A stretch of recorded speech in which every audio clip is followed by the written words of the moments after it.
All right, good morning and welcome to the A Plus Bootcamp. All right, so today is our first session. We have done the induction. Most people already know what's required from their end and what this bootcamp is all about. But I just want to go through that again, just for everyone to understand what is the bootcamp, why did we start this bootcamp, and this session will be recorded just in case some people want to go through this, and then they can be able to check it out later. So I think in total we're a number of 800 and something. Some they say they're gonna be at work and then they will check this later. Currently looks like we're on 55. Right, so the bootcamp is solely organized and run by Mega Technologies and Logistics, right? Which is the company that decided to say, okay, let's start a bootcamp whereby we are teaching the guys that maybe don't have the funds to kind of like pay for training, but they just want to do the A plus, right? So Megatech is coming in as like a company that will just offer training. The rest, which is like your exam voucher, you are going to be able to pay that on your own if you wish to take the exam. Because some of the guys said, okay, they are not ready to take the exam. They just want to learn the content of A plus. Maybe later on in years to come, they will take the A plus and all of that. So we all have like different goals for when we came into this thing. Some are looking into taking the exam, all right? So our goal was to say, okay, this is expensive. Training is expensive. It's one of the most expensive component when it comes to these industry certificates. If you go to any college and then you say, okay, I want to take this, you find that they will charge you 15,000, some 20,000, some 30,000. The component that is expensive is just we have that facilitator in front of you and then teaching you. That's the part that is very expensive. But when you look at this, A plus or industry certificates, these certifications are easy to do on your own. You can do them self-paced. But the other problem is that people don't know where to start, what material to use, where to buy the material. So we want to use this platform as a way to guide those different people that are looking into taking any CompTIA, any industry certificate. But now for this part, we're just focusing on A plus. After A plus, we move to Security plus, we move to Network plus, we move to different, the AWS. So currently we're running two of the boot camps, which is one of them is the Microsoft Excel, which is we're trying to go through the journey of the data analytics part where we do Excel, Power BI, we do Python and all of those just on the data analytics part. But this one is only for the A plus. After that, we do more boot camps. So the whole idea is to offer different boot camps at a uh, for free, just a training for free. And we said last time when we spoke about this, the induction part, we said we're going to be bringing any like different facilitators that are already in the field, people that have specific experience in the field, like bringing, if a lesson has to do with the development part, we bring in someone who's maybe specializing in development. All right. And then as we go along, you're going to see different company logos, maybe like their branding and all of that. Those companies are not affiliated with us, like in terms of like offering these boot camps. They have nothing to do with the boot camps.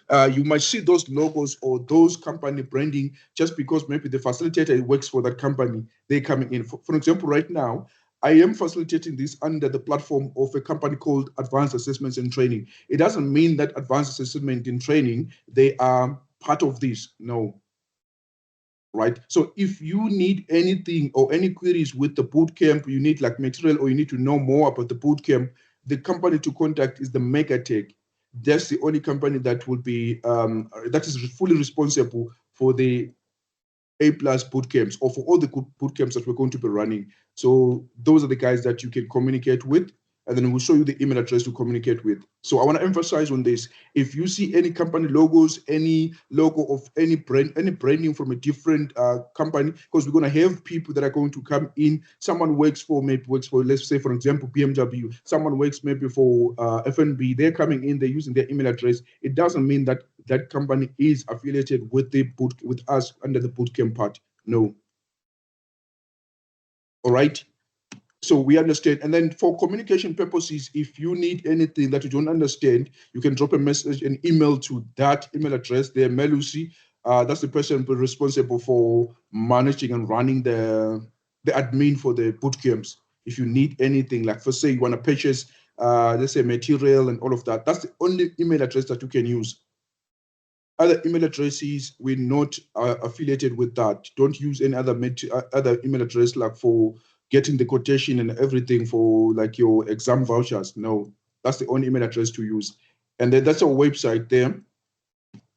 All right, I will be your facilitator. I will be the moderator. I will be the person in charge for all of the sessions. As I said, I might not be the only one who facilitates from the start till end. There might be some people that come in. If we don't get hold of or someone is busy, I might be jumping in again. But the idea is that we don't want to have one person facilitating this. We just want to have many people that are experts in different fields, and then they come in for those lessons within the CompTIA part, and then they facilitate that.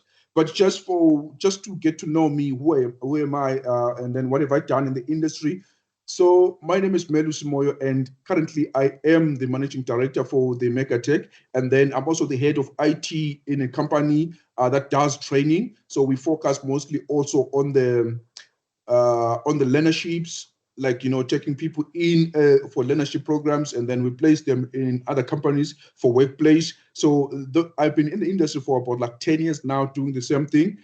Started in the field and then later on switched to, I'm mixing the learnership or the training part and then also the field part where we're managing the different companies, right? And then conducting support under Megatech and then the training under the company that I manage the IT part of it. All right. And then, okay, here is my LinkedIn account, just in case if you want to know more about me. All right, that's my LinkedIn account there. So just look for Melu Simoyo, that's me there. All right. And then, yes, you might want to know what certification do I hold for me to be able to facilitate this. Let's just look at what do I have under CompTIA per se, because we're focusing mostly on the CompTIA part. Okay. All right, so these are the certifications that I have under CompTIA. I think I've done everything in CompTIA in terms of certification. There is my CompTIA A+, all right. It says expires in 2028. There is my other badges. CompTIA Cloud Plus, I did CompTIA Cloud Plus. Also did CISA Plus. I also did Data Plus. I also did the fundamentals. Let me see. All right, and then I also did the Linux Plus. I also did the Network Plus. I do have the Pentest Plus, Project Plus. One of the certifications that I'm proud of under CompTIA is the Security X, which is the last certificate under CompTIA. I've done it twice. These certificates, you have to renew them time and again. I did it and expired in 2023. And then I did it again this year. I think, yeah, I did it this year. There's Security X. So in CompTIA, I do have all the certification, right? In total, I have 53 badges under different companies, under different vendors. But in CompTIA, I have done everything under CompTIA. All right, so that's me there. That's what I have under CompTIA. Hence, for me, when I started, I also started with the CompTIA A+. For my IT career, I started with the 2 certification. There was a company that I was working for back in the day, and then they gave me the flyers to go give out to people, because what I was doing back then was like, I was just doing an ordinary job, right?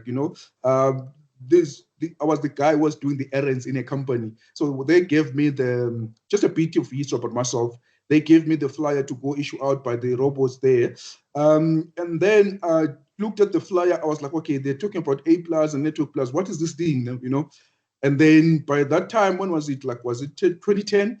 And then I was like, okay, I need to take these exams, And then I saved, I think, was 7,500 on the side. And then I managed to get those 2 certifications, the A+ and the Network Plus. And then they launched my career. So I started IT in a company called ICT Works in Sandton back then in 2010. And then I was earning like internship, I was earning 3.5. After that, I became permanent and moved to 7.5. So I got my money back via the A+ and the Network Plus. And then I did my degree later on when I could afford to do a degree. you know, but my starting point was the A plus and network plus. And then that's not only the testimony that I have. There's so many other people that also have started with the A plus and the network plus. That's why I'm so passionate about these industry certificates. If the varsity journey or route is very expensive, this is where we start. But some of you are already in varsity and then you're doing both. So which is great again. So for me, I did my degree not because like the company required me to do that. It's just like I thought, okay, it's time for me. Let me do that. But the industry certificates, which is the A plus and other certification, that already launched me into the industry. All right, when it comes to training, what do I have? I have the MCT. I'm an MCT, Microsoft Certified Trainer. There's the badge if you just want to verify that if I'm really a Microsoft Certified Trainer. Oh, oops, it looks like it expired. Yeah, you know how the certifications are. You're going to renew them. This one is renewed annually, so every year you need to renew this. But now they made some changes. I kind of can't find the path to renew it. But yeah, you have to have like the certification for you to be a trainer. So on Microsoft, I'm also an expert in DevOps, expert in the, what do you call this? The cloud admin part. All right, just again, this is not a learnership. This is not a learnership. As I said, I do run learnerships for other companies and all of that, but this is not a learnership. This is not a funded learning. If you expecting stipend, there are people, we've got emails, people saying, okay, how much is the stipend? What are we getting out of this? What we are offering here is just like free training and then free guides, just to guide people. You're going to be guided by experts in the field to say, okay, this is how you're going to do certain things. This is what you need to do in order for you to get into certain places, right? So this is not a learnership. This is not funded learning. You are not going to get money after, like, let's say, a monthly stipend or that. No, this, we designed it for people that say, okay, I want to study this. And then also you notice that we're doing this on weekends. We're doing this on evenings, on Thursdays, because we want to accommodate people that are already in the field. They don't have time to, like to go to school. If you're at school already, maybe you are doing your degree, you don't have time to maybe do this like in the morning because you have other commitments. So we are doing this to accommodate people that are already busy on something else. If you're not busy on something else, great, you have this to focus on only, you know. But this is not a learnership. There is no money you're going to get out of this, only the training. And then you will receive certificate of completion after the course. Again, this certification after the certificate of completion is not really important, because what you need is the industry certificate. All the certificate that you get from a school, from a college, and say, okay, you got like the A plus certificate with their logo there.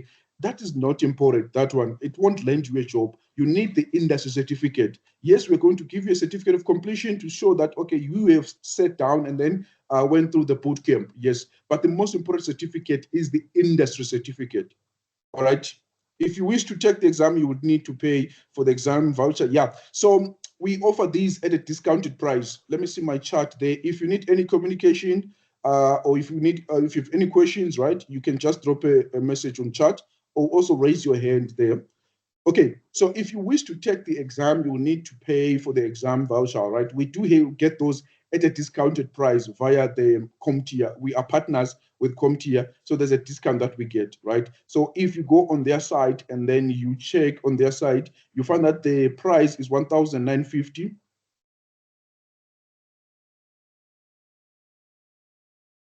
All right, is it Asamila? You have a question there. Let me see if I can unmute you. Let's say, is your mic, let's say, pin disabled? Can you unmute yourself there, Asamila? Because I think I unmuted yours. Asamila has the hand up there. All right. So you had a question? Good morning, sir.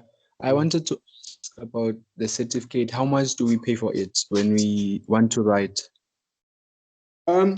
Currently, okay, I'll get to the slide because there are changes now. But if you go online and try to buy the voucher from CompTIA store, the CompTIA exam is 1,950. But on our side, I think we get like a 25% discount. So you'll be paying that for less. We're not putting a markup for this. So you will get it with the same discount that we're getting it for. It should be like maybe around what, 1,007 or 8 there. I'm not sure how many was the percentage, but we are not going to be adding our markup. So you're going to be getting it less. But if you're getting from CompTIA store, the price is 1,000, I think 950 somewhere there. All right. All right, so we are offering only training. That's what we are offering. And then the training material, which is the dumps. Sorry, shucks, why am I talking about the dumps? No, there's no dumps. The training material, which is the study guide, like your core 1 study guide and your core 2. I know currently I shared only the first component of the A+. I will share, we do have that material. Once we start with the other component, we'll share that. Or even during the week, we might share the other one, which is a complete core 1 and core 2 soft copy material. If you want a hard copy again, you can purchase that from us at a discounted price. That thing is like, it's less than 500 rands. But if we put our markup, it becomes like 1,000 something. All right, computer literate. So prerequisite, what you need is also only, you need to know how to navigate within Windows 10 and Windows 11. That's what we need from you. You need only to be able to navigate, just to use your Windows 10, Windows 11. For these A+, you don't need any like your metric certificate, you don't need like a degree. No, you only need like for you to be computer literate, being able to navigate in Windows 10, all right, Windows 11, all right? So we are taking the fast-tracked approach to delivering this course, meaning that when we are moving, the pace that we're using is we're going to be a bit fast because we are assuming that on your side, you're going to be also doing your self-study on your side. As MegaTech, what we usually prioritize or do is that we sell the material to you, and then we offer someone who's going to guide you in terms of like, how do you study this, or what do you need to do if you have any questions. So that's the approach that we're taking. We have given you the material, the study material. We're also going to share the other links where you can get the videos, other like free videos on YouTube, free training on YouTube and all of those things. So we are going to be guiding you in terms of like, where else can you get more information? What other resources can you use for you to be able to pass this exam? So the approach we're taking is going to be a fast-tracked one where we're going to be highlighting what are the things to look out for on the exam. You know, what are the things that to look for? Like what are the things that you need to study more for you to be able to pass this exam? And then after these boot camps, there's going to be an exam preparation course. As currently now, as I'm talking to you, there's a class that is running where they are doing the exam preparation. So the guys that have already done the A+, the guys that have already done the Security Plus, they are now pushing the exam prep. So they're preparing for their exam, going through like the questions, going through the things to look out for, all of those things. So they're busy now with that. Again, after this boot camp, we're going to have a time where we do the same thing, where we say, okay, guys, now we are ready for this. All right, A+, that's the one that we are checking. All right, there's a new A+ that is out there. I spoke about this on our previous session. The reason why I'm going through these slides again is that because they are recorded, I want people to refer to this again and again.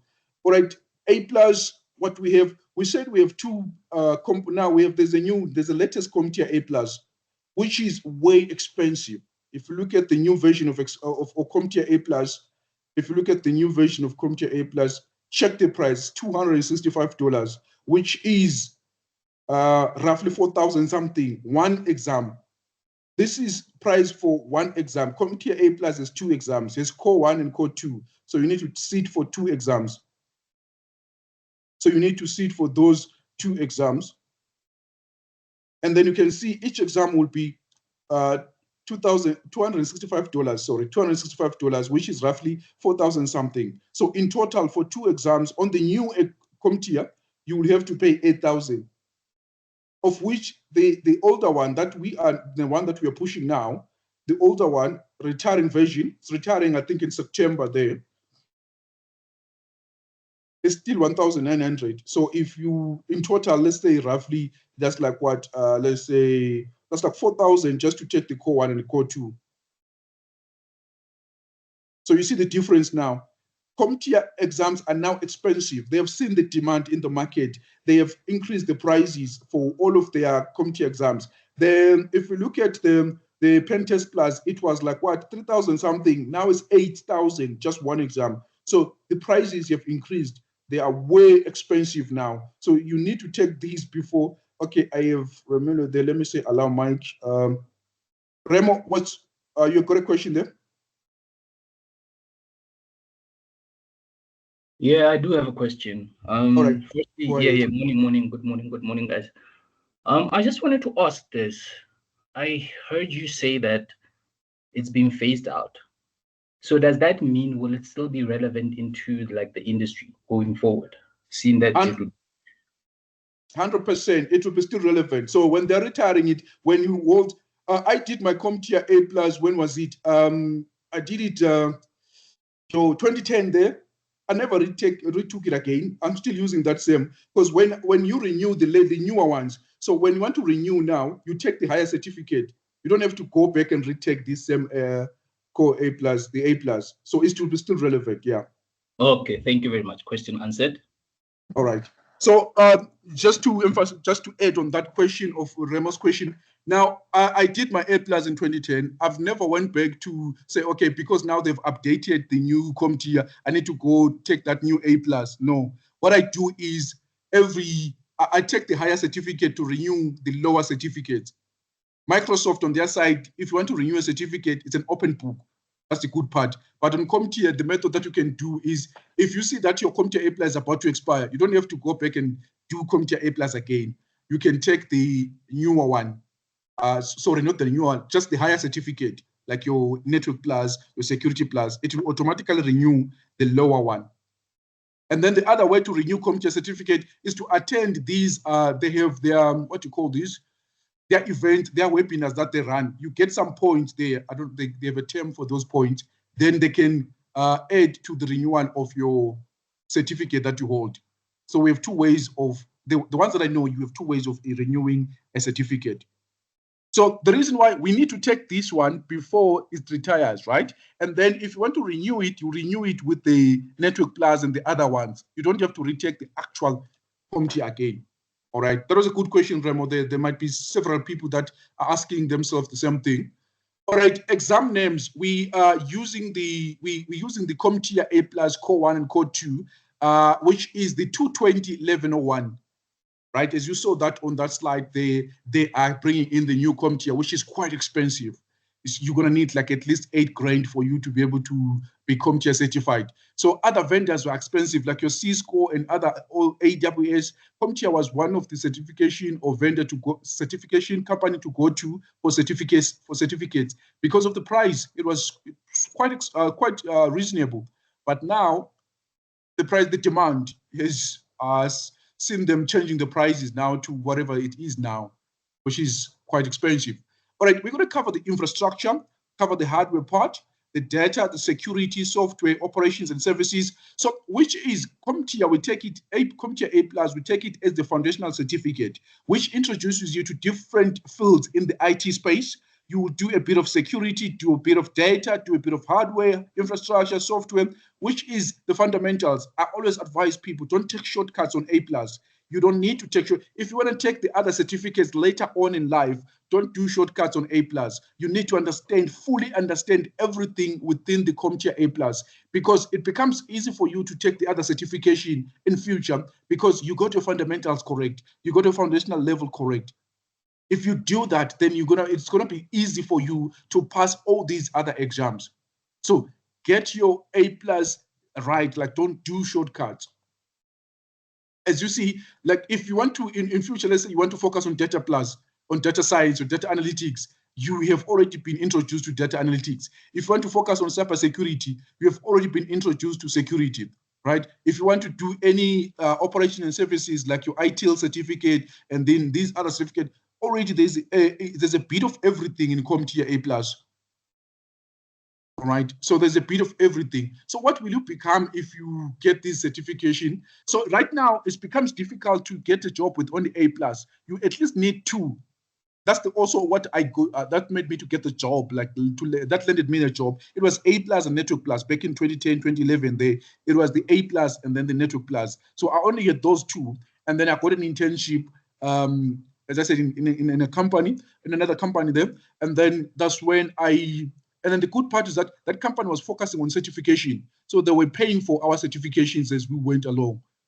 And then they also gave us, like, for me, the good part is that they gave me someone who had like 20 years experience in the field. So I was going with him like to different companies to do support with him and then do the networking part. So it gave me like a proper background on the old part, because the guy was way versed when it comes to the networking side of things and like conducting the support in different organizations and different infrastructure.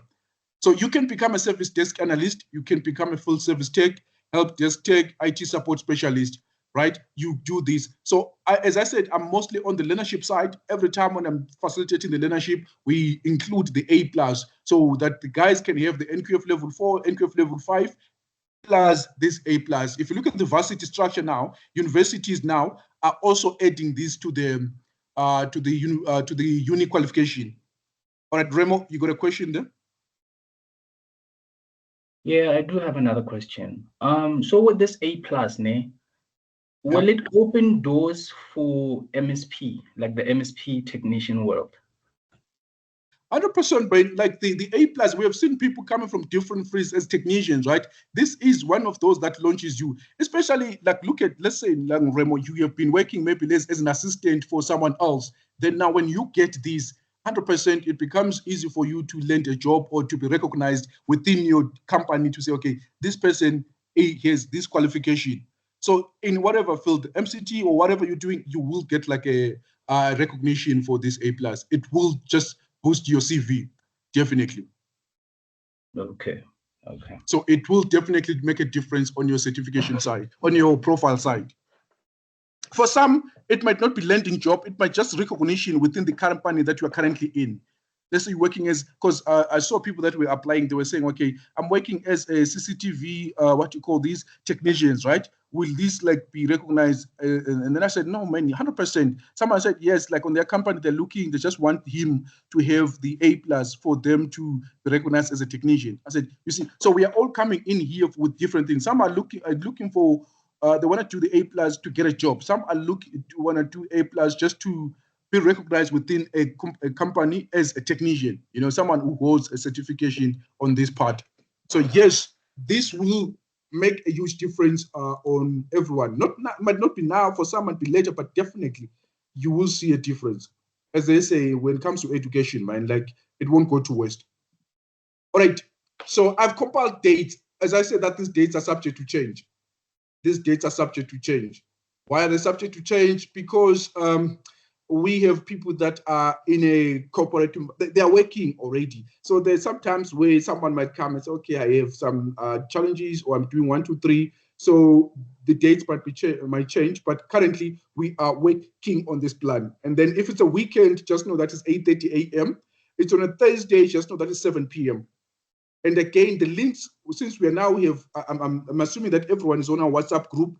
If you are on our WhatsApp group, we want to be sharing the other communication, even the links, we can share them there. But I prefer to track everything via emails. So there's going to be links shared via emails and then shared also via the WhatsApp, and then via the WhatsApp part, and then the Teams chat for sharing resources. Okay.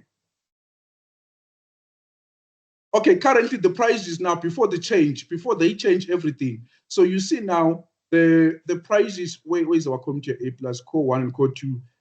Right now with no discount is 1,950. Right, and then all these other certification are 2,000, 1,000 something, 3,000. You can see some of them, but all these ones that you see as 3,000, just know that now they are around 8,000 or 9,000. These ones that you see as CompTIA A+, 1,950 without adding that discount, right? So here we just added it's just the actual price that you get from when you go to CompTIA store.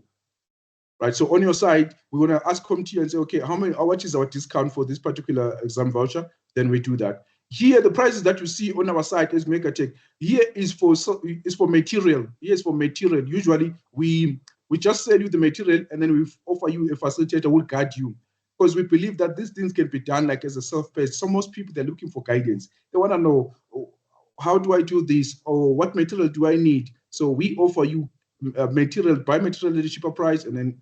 But for these boot camps, these are not the prices for the material. Ignore these prices. If you are coming in not part of the boot camp, there's the prices will be these ones. But for these boot camps, right, the prices will be the discount. So you buy because the material, for example, the study guide, the hard copy is like what, 1,200, and then we, on a discounted price, we can sell it for 450 or for 500. We'll check again, but it's less than that, 500. The labs, you find that the labs are maybe 800 rands. All right, Tom Benja, you got a question there? Your hand is up.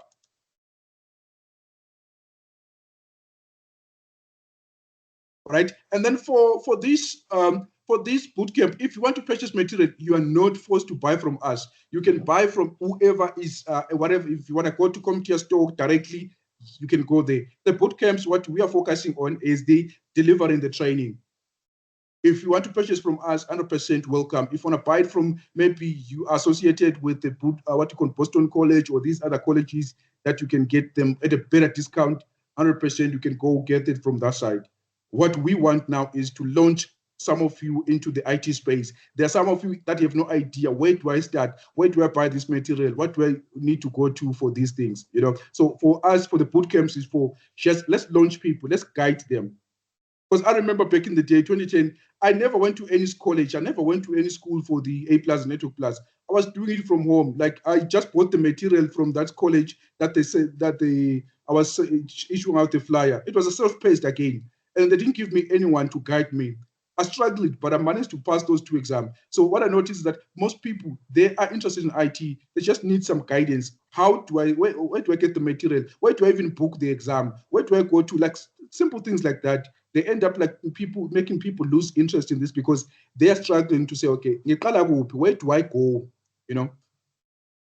All right, so we have that CompTIA courses. So as I said, the material, if you're buying from us, it will be at a discounted price. We're not adding any markup. So let me give you the prices. The hard copy, without a discount, I think it's 1,000 something, but with a discount, I think it's less than 500 rands. And then the labs, without a discount, it's 1,600. And then with a discount, it should be around less than 1,000. So for you to purchase the material from us, like the hard copy or the ebook, you find that maybe you spend 1,000 or less than 1,000 if you want to purchase these. If CompTIA, because these prices are changing, we're moving to a second quarter whereby there will be implemented prices. But currently, these are the prices that we're running with. It should be around this price, and then less than this because of we're going to add those discounted prices. So it should be less than this. If you look at the exam voucher, they just be thinking around 1,950, but it will be less than that for core 1 and core 2. It should be less than that. There are some that said their companies will be paying for them. If your company is paying for you, we're definitely we're not going to add the discount, right? We're just going to give you the exact price there. But if you are paying that for yourself, then we definitely say, okay, you are part of the bootcamp, there's a discount there. All right. I think I've answered the question when it comes to this.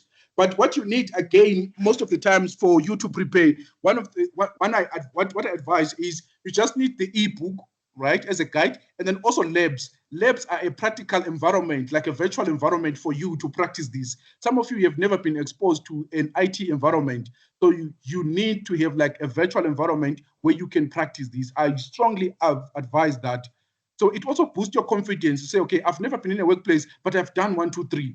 I have resetted a network. I have done added a user, onboarded a user on a network. I've done 1, 2, 3. So CompTIA provides that. I'll get to the part whereby we get we look at the CompTIA labs. You need the labs. I advise that. You already have like the ebook for free. So what you need now is the labs, which should be like less than 1,000. If not less than 500, around less than 1,000 there. The labs, you need that. But if you have like a strong computer, a good computer with nice specs, I will show you how to create like your own virtual environment where you can practice on.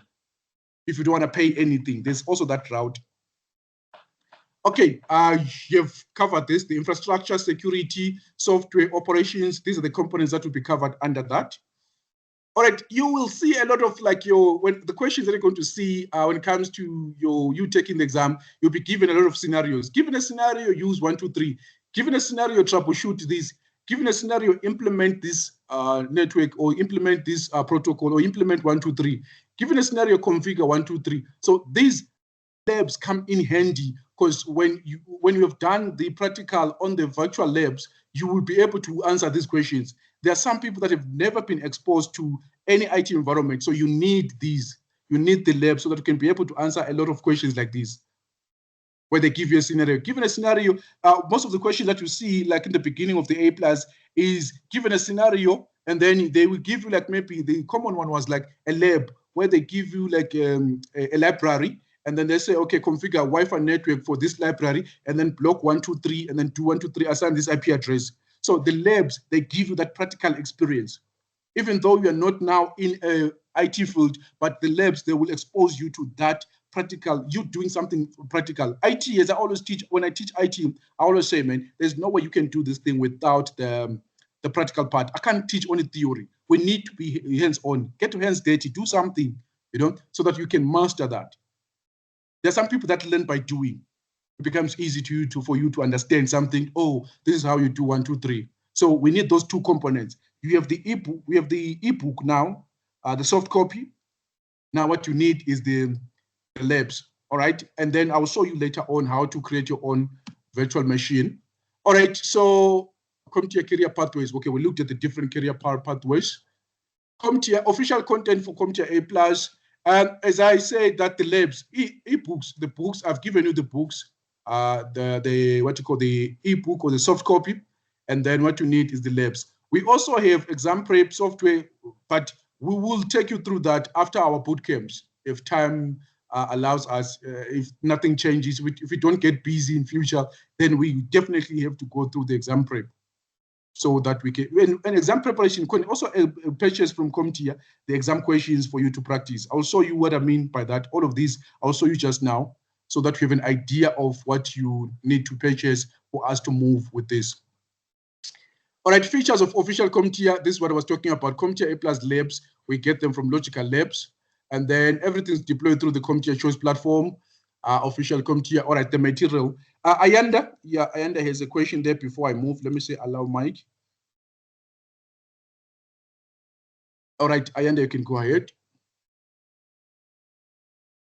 Hi. Hi, how are you? I hear you. I'm good. How are you? Right. I hear you mention an ebook. I don't have one, so I'm not sure whether it was given during the onboarding, which I was not able to attend. The ebook, we shared it via emails. Okay, we also share it on WhatsApp now, right? I think, can someone there on WhatsApp, are you on our WhatsApp group? Yes, I am. Yeah, like, can someone share? I think the people that joined late now, they might not have access to the soft copy. If there's someone who has it there on the WhatsApp group, can you please reshare that again? All the documents, reshare all the documents for the guys that joined now. All right, Remo? thank you. All right. Yeah, on that ebook issue, I also didn't get it. And also, I don't know if you're cognizant of the fact that the email that you issued out, the link there, it doesn't work. This morning I tried using that link and it did not bring me to this meeting. When I used the link that I got from the WhatsApp, that's the one that redirected me here. Shucks. So yeah, that's why maybe, because I'm expecting 800 people. I'm wondering why we have 121. Maybe the link is the issue there. Let me see. All right, let me ask someone else to resend an email. I don't know why is it not working. Let's see. People are not at work today on a weekend, so let me see if I can get this one to share that via email. Because yeah, we expecting 800 people. I'm sure people are struggling. They're asking themselves what's happening. Is there anyone who was able to join the meeting via the link that we shared via email? I did. Oh, okay. All right. So that means okay, there's all right, Remo. That means maybe there was a challenge also on your end. Looks like there are some people that were able to do that. All right. Okay. Okay, now, all right, the material, we get the material, where to get the material. Perception now on A+ is that people always think that, okay, you're going to be dealing with this, the desktop, opening only the desktop and dealing with that. Now things have changed, man. Like our support has become broad. We not only, back in the day, we're busy, like we spending much of our time with the desktop, right? We used to have like, let me not say used to have, because I was when I was an intern, we used to have like this workshop where we were getting a lot of these desktop, fixing the desktop for different users within the organization and also for different classrooms. As I said, that the company that I started with, it was a training center and also focusing on support to other organizations, right? So this is what we were mostly dealing with, of spending our time working on these systems, right? But now things have changed, man. We are dealing with these phones where we are installing the different software, because these days we have what we call bring your own device, or company-owned, corporate-owned devices, where you need to manage the cell phones, we need to manage the tabs, you need to manage these. We onboard them also on the company platforms, all of those. So we're not only dealing with the desktops, only laptops, it's a mix of everything. It's a mix of everything now. We do like the software side, everything now is different from way back in the day, focusing only on the desktop only. All right, your turn. Tell us about yourself. All right, I usually have this slide just to have people to. How many people are in varsity now? Let's see. Currently in varsity. Let's see by just the show of hands. Is my chart open? Okay, we have quite a few there in varsity. So the good part with the universities now, they have seen the demand of these industry certificate by the employers. Most of the universities, they are integrating that to their learning path. You find that maybe first semester, second semester, you get to do the industry certificate. They will choose. I remember when was it? Was it 2015 or 2016, where Huawei was, they brought in these lecturers from TUT, lecturers from there were different universities where like there were like 10 lecturers from different universities. So Huawei was trying to introduce their Huawei certifications into universities. So the company that I worked for, it was the first company to be the official Huawei trainer.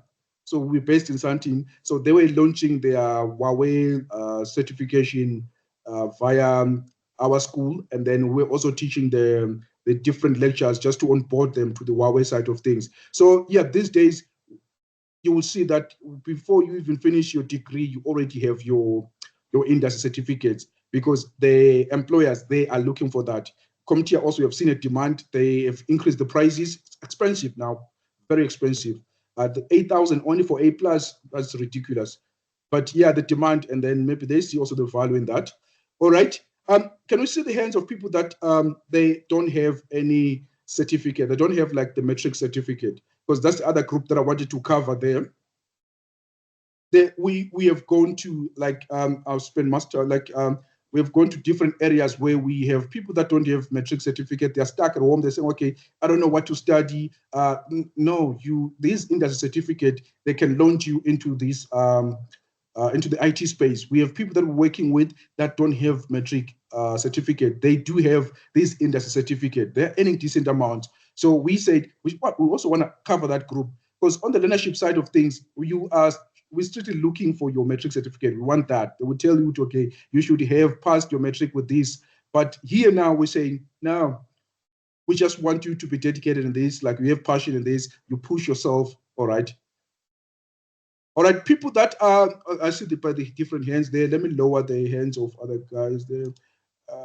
Let's say lower the hand. Lower the hand.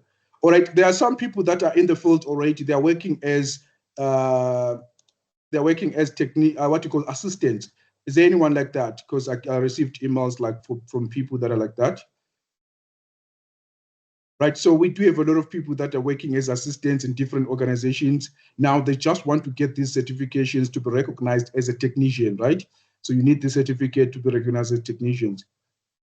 All right, and then we have those that have metric, but they don't have any hands-on experience. All right, okay, so I just wanted to get the feel of the people that we have. So we are accommodating everyone, right? Varsity side, no metric, you have metric, assistant, you have a hands-on experience, but you don't have qualification. So we are covering all of that part.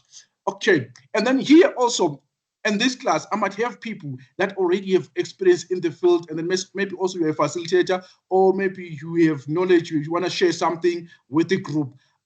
As I said, I don't want to be the only one talking. We have a group of facilitators that are experts in the field. Some are experienced in development, some are experienced in, say, cybersecurity, some in data science. We need those people. So if you are here and then you are an expert in that particular field, at one point in time, I would like to have someone else talking about what they do in their field, so that it can also inspire other people here, so they know, okay, what exactly would be expected of them when they go to the field. What are the things to practice and all of that? I need people like that. I don't want to be the only one, sharing my knowledge. Yeah, I know you will benefit a lot from me, but it will be best again to get. I have people from the banks. I have people from the logistic companies. I've worked for different companies, that's in different industries. So I come in with that experience, but I need also other people. Right now, we have a few that have already going to be coming up for different lessons. So if I can get more, that would be great. All right. So if you are here and then you are that person, you can drop me an email, and then on the subject line, just say facilitator, or maybe you just want to speak about your career path, just to inspire other people. All right. All right. Before I go to lesson 1, then when you want to book this, where do you go to? Let me just bring in this slide. Let's say now you want to book for. You need to have an account with the PSN view, and also have an account with CompTIA. I want to show you the other material. Let me say PSN view. Okay, it's taking me to CompTIA, to Microsoft, my Microsoft account. So you have to type in PSN view, psnview.com. Then it will bring you to this page. Let me also do this. Control-C that, and then paste it on chat. I haven't seen anyone saying anything on chat.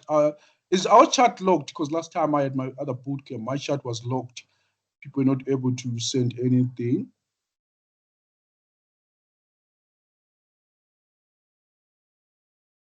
Stando is saying, she's saying, what if you did AI studies? Can you apply also? What do you mean apply for? Where's that chat coming from? Just saw a message for Stando saying, what if you did? All right, Mbali, you have a question there?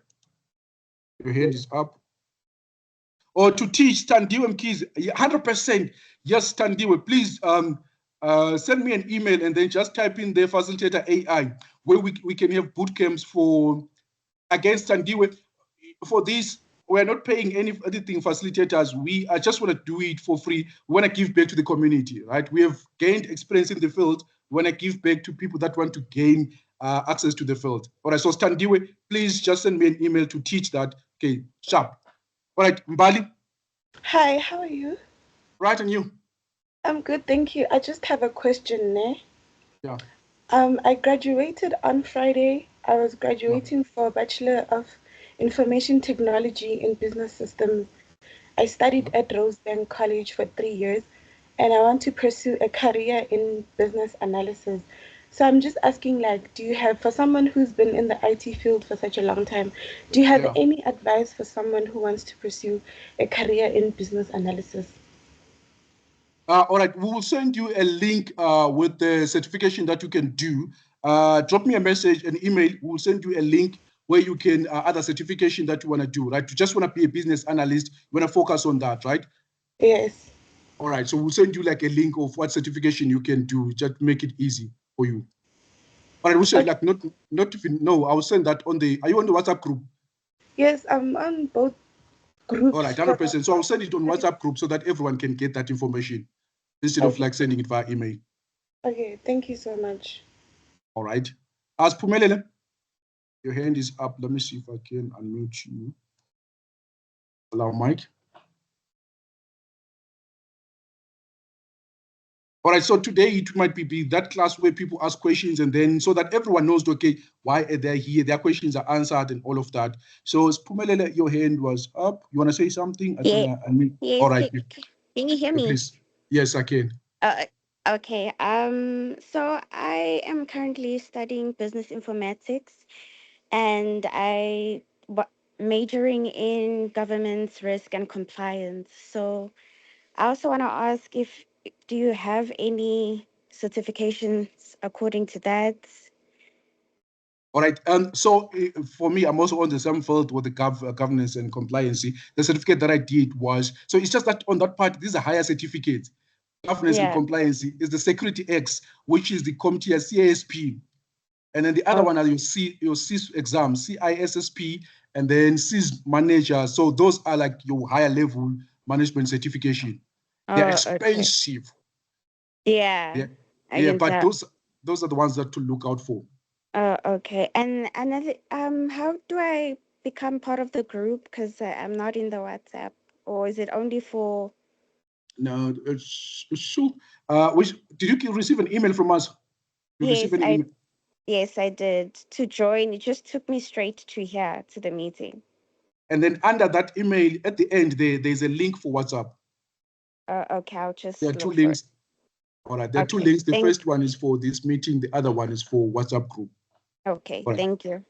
So for you, Spumelele, on your side, to get to that level under certification, depending on your experience now, you might need to also look at the ITIL certification. ITIL also offers like the governance and all of that, like policies, implementing policies within the organization. But the ones that will get you recognized are higher certificates on that part, like your CSP, your CISMs.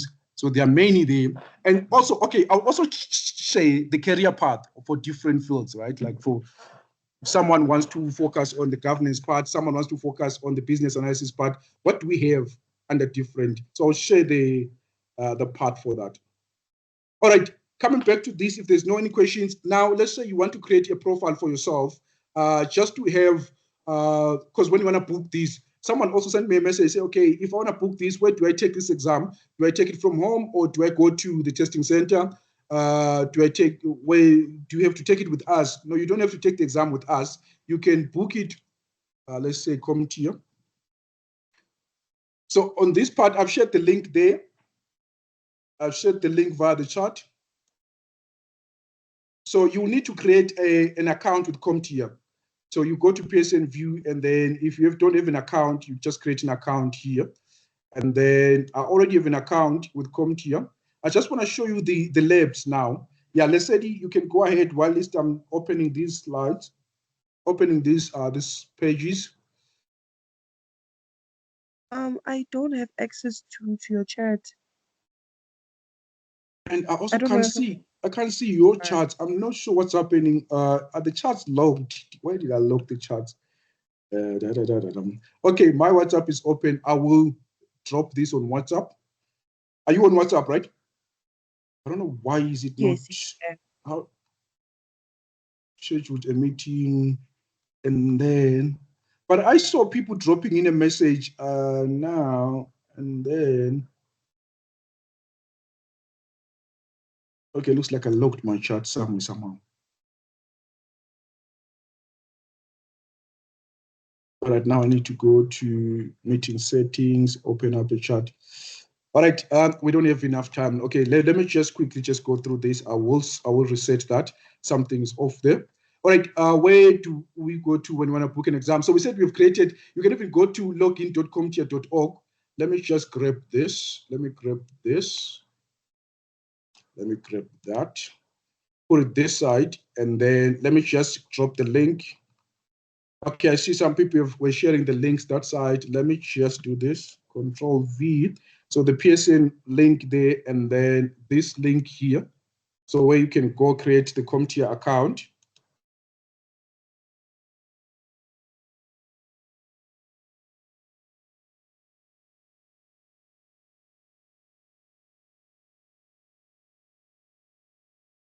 Because someone said they can't hear anything. Maybe that's the network on their side. All right, schedule an exam. Okay, before we schedule an exam, let's look at the material. So when you purchase a material from us, what we will do is we will share a code, right? An access code. So, and then you go to your account, your profile that you've created, so they can see this is your CompTIA profile. You can create this profile maybe starting from the PSN view, or you can create this profile starting directly from CompTIA here. You can create the profile directly here. You can create the profile directly here from CompTIA, or you can start it from PSN View, or you can create, I think it's best for you to start from this one, right? Login.comptia.org. And then when it's ask you to sign up, just create an account there. Sianda, you have a question, your hand is up.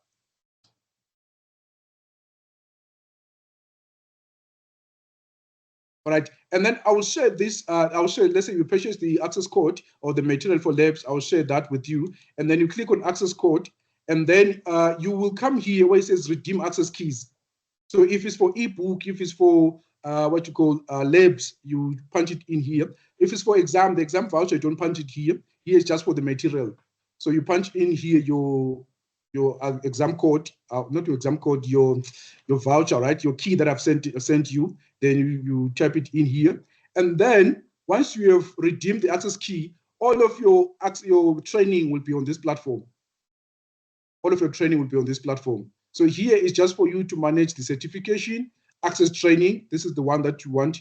And then you can see where it says labs. Let's go through the labs and see how they look like, just for you to familiarize yourself with when you are purchasing these, what to look forward to. What exactly are you going to be purchasing from us? What exactly are you purchasing from us?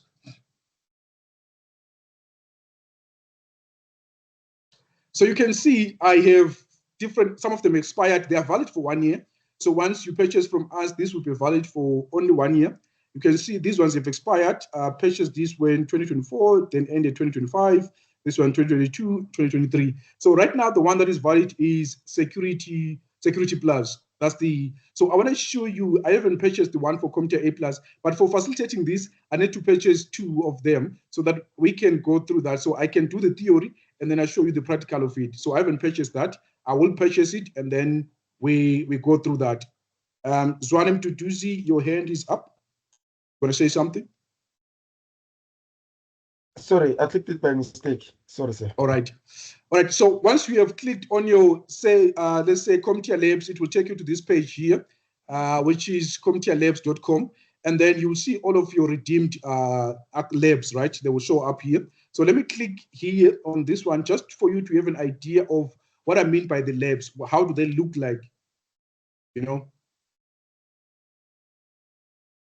Sianda, is your hand up there, or is Sianda? Oh, Sianda said, okay, they lifted their hand by mistake. Okay, let me say, all right. Okay, so check here, set master labs for Security Plus 701. They are the labs there. So you will, after, so you notice that on your ebook or your soft copy there, they are training, there's like, it will take you through the different content, right? And then at the end of each module or at the end of each lesson, you have to do practical, you know, you have to go through the practical. So the same with Security Plus, same with your CompTIA A+, at the end of the material, you have to come here and then do the labs, do that practical. So you'll be given 1 hour or 30 minutes, 1 hour, 15 minutes. And then let me open this one where you say you want to perform gap analysis. So it will open another page. The good part of this one, the labs, is that it creates like a virtual environment. You don't have to purchase like a heavy machine for you to be able to do this. You can pay that 500 Rand or how much, I don't know, but I will verify again how much is it now, because CompTIA changed prices. I'll check for you how much is it. And then you can practice here with the guidance of CompTIA. They've given you instructions. You can see here it says assistant labs. Assistant labs, it means that there will be like some instruction assisted on how to do certain things. Then you will be able to do that. So like always, if you want to pass this, not only pass, but to understand what you're doing, you need the labs. You need to do the hands-on, the practical part. It doesn't help to just do the theory part. You will pass the exam, but you don't have confidence that you can do something. This will also give you confidence that I can onboard users in a Microsoft system. I can onboard users on an Azure portal. I can do 1, 2, 3 because I've done it on a virtual environment. I know where to go to onboard users. I know where to go to reset email addresses. Reset email addresses, passwords. I know where to go to. So it gives you that practical experience, that hands-on. Sometimes the scenario, so you get a scenario here where they say, okay, you have like maybe 100 users, and then you need to maybe first start onboarding 20 users. And then after onboarding 20 users, there's a user that wants to reset their password. There's a user who wants to do 1, 2, 3. So you'll be given all of those scenarios and then instructions on how to do it. So you don't really need me. You already have like these guided labs. So assisted lab, perform system configuration, gap analysis. So they will give you a scenario, tell you what you need to do, right? As a security team member of a structure in company, you are working to improve your organization's security stance. Often the best part to secure IT infrastructure starts with thorough planning and analysis. You will perform a gap analysis of the current configuration of a system against a security template, right? In this lab, you will use security templates to manage a Windows Server configuration, which will entail using the Microsoft. So you can see you've got this scenario. And then the objectives, what are we covering on our exam, that side? The objective of this, we are covering the topic that says summarize fundamental security concept, we are covering given a scenario, apply security principles. So you saw that slide where I said, given a scenario, do 1, 2, 3. Given a scenario, do 1, 2, 3. So these, they give you that practical experience, that hands-on experience. They boost your confidence that you have seen how this looks like. You have done it, right? And then you have seen the different challenges that comes with doing that particular thing. That's how you learn, right? So this is the scenario. The important part is this scenario, you are given the scenario, and then the objectives. What are you covering that side on the CompTIA objectives? We'll look at the objectives right now. So this is what this lab is covering on the objectives. So there will be a question that says, given a scenario, already you've done it here. You are confident enough that you're going to ace that question because you've done it, the practical part. If you've never been in the IT field, then we are exposing you to the IT field here with this virtual environment. Okay, then you can see you'll be having this percentage there that shows the task that you've completed. Let me go to the second page. Check here. Gap analysis, the task that we're doing now, perform gap analysis. And then here are the instructions. Connect to the PC10. I click on PC10. You can see here at the top, it shows me that this is PC10. At the top there, it shows me that this is, let me say draw. It shows me that I am on PC10 there. And then it says select PC10. All right. So now already the PC10 is selected. And then it says, because on this Windows machine, you have to type in Control plus Alt Delete, but you can't do that here. If you do it on your keyboard, it usually will activate this on your host PC. So you best click on this one. You see what it does there? It takes you to this. And then which user do you want to log in as? The system says you need to log in as what? It looks like we need to log in as an other user, right? So we're logging in as the admin, not the Jamie guy. So we punch in whatever the person that we need to log in as, and then who do we need to log in as? So it will instruct you, give you the instruction, what you need to do for you to be able to do this. You can see now I'm logged in on this PC as an administrator. I'm logged into this system as an administrator. And then the specs of this, if your PC is like the slowest PC ever, it doesn't matter. Now you're working on a virtual environment. It has all the things that you need for you to be able to run this. So you don't have to build your own PC. You can purchase this for 500. If you want to build your own virtual environment, I will show you how to build that. Also, it will give you a skill of how to build your virtual environment and then add these devices on the virtual environment. Okay, so once you're done with task number 1, you click there. You can see it says 3% is done. You move to the second one, say determine the build number for the Windows PC. So how do you determine this? So again, all of these things that we're doing here, they are relevant also in the field of IT that you like in your company. Sometimes you might be sent to check what is the what you call this, the build number of your PC. So here it's giving us instruction. It says, okay, Windows Server 2019 running. Okay, I'm on PC 10, virtual machine using WinVer. Select type here to search. So you go to search there. You want to check what's the build number for your PC. Here's the command. And then there is the system thing to run. You can see now you have this information. So all this, you have done this not only to pass your exam, but these are the other things that you're going to need for your, like in the field, for any company that you'll be working for. They might send you to just check for these things. What's the build for this PC? Then you know, okay, the command to type is WinVer. I need to type in Windows version, right, on my PC. So you'll be learning a lot of things. Remo, your hand is up. Yes, sir. Is there a way of maybe zooming into the written content? Because it's quite difficult. Oh, you can't see the. Let me see anything. Let me say, I don't think it will allow me. There we go. Yeah, because I'm even struggling to read the questions. Yeah, you see now you bring it closer. Okay, there we are. All right.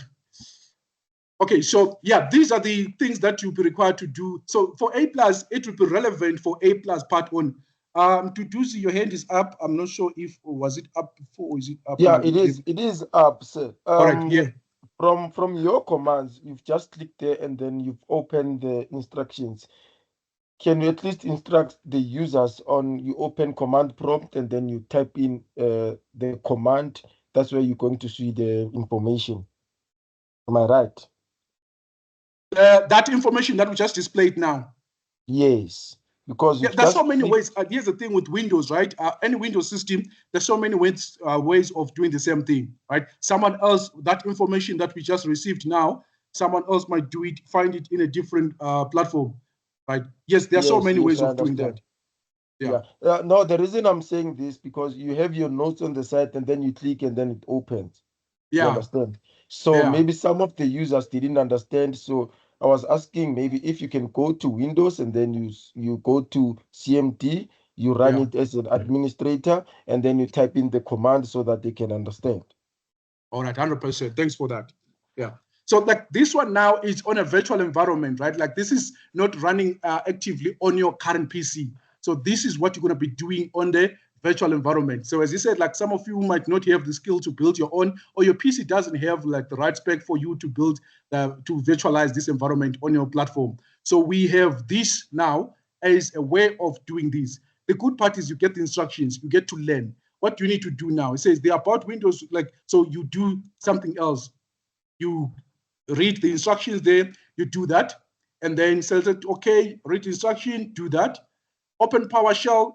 Where do you open PowerShell? Not on your physical PC, but we open in PowerShell on this platform here. So whatever we're doing here, we have to be doing it on the virtual PC. So you do run that as an administrator. It says what, run it as an administrator, right? And then so that you can be able to run this particular command. So whatever instruction that you see this side, you have to run it on this side, on this platform. So this one is for Security Plus. This one is for Security Plus. It's not for CompTIA A+, but I just wanted to show you where to go to just to find this. So here you will have instructions at the top there. We have the resources. So they will give you different PCs. Like different resources. For example, you might have a server, you might have a Linux PC, you might have like different systems. But for this lab, we only need what? The PC10 there. You can see we only have PC10 for this lab. You will see that when you open other labs, we have more resources here. You might have a server, you might have Kali for other for other lessons here, there will be Kali there, because this one is your Security Plus course. All right, let me close this. You get the idea. So when you're purchasing the labs, this is what you are getting. This is what you're getting. Just an instruction, a guide on what you need to do. And then the other good part is that you can do this like 10 times, 15 times, 20 times. This is valid for a year. You can do it as many times as you want until you master that practically. Okay, I think now we understand the lab part. All right, any questions on the lab part before I close it? No questions on the labs part, right? I do have a question. All right. Sure. Yeah, when are you going to help us install the lab? There is a part where we need to go through the Windows Windows installation and all of that, so we can take that time to install. I'll give you a license. You also need a license. Oh, there's two platform softwares that we need. We need VMware, and then some people prefer the VirtualBox, but I always go with the VMware because I have the license for that. But there is a VirtualBox, and then we can install different operating systems on that. So here's what I mean. Let me see if I have VMware. Okay, I'm done with this one. So these are the environments that we'll need for us to pass, or to be able to, not to only pass, to understand what we're doing within this part. The first component, this one is a paid one. This one is owned by CompTIA. They will give you access for 1 year. All right, let me close that. And then the one that you can create on your platform. All right, so I'm done with that. This is the Security Plus, and then if you want the one for CompTIA, okay, I'll come back to this. Let me just show you the one that you will need for your environment. Okay, we have VMware running here. There's my VMware Workstation Pro.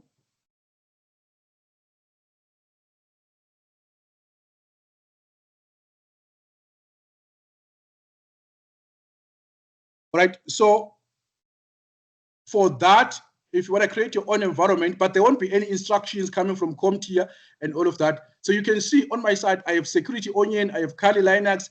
I can install as many operating systems as I want here, because there will be a part where we need to use a Windows server. I'll share those operating systems again as we go, like for you to practice. I have the what you call the ISO image. You need an ISO image for Kali. You need an ISO. I'll share also the link where you can download these. For Windows servers, I'll say that so that we can do this practical part. If you don't have money to purchase the labs, then this is the option. You can do it via this part here. But I'll show you, there will be a part for practicals, there will be a part for everything. Today, I just wanted to onboard everyone. Let's get everyone ready. Why am I closing mine? Okay. All right. Let me bring it back. That part. Where's that part? Okay, your platform here, we say this is where you get your labs. And then student instructor guides. If you purchase an ebook, this ebook, the problem is that it's also valid for 12 months. It's best to have a PDF and the hard copy, because the ebooks are only attached to your account, your profile here on this platform. And then after 1 year, you won't have access to that.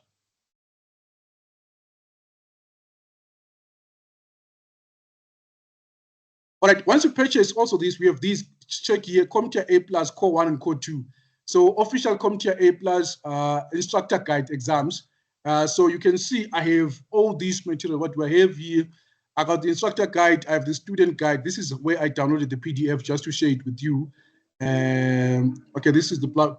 And then also here on your site as a student, if you purchase these, this one is expensive though. Is where I think it would be like, without a discount, it would be 2,000 something. You also get the videos.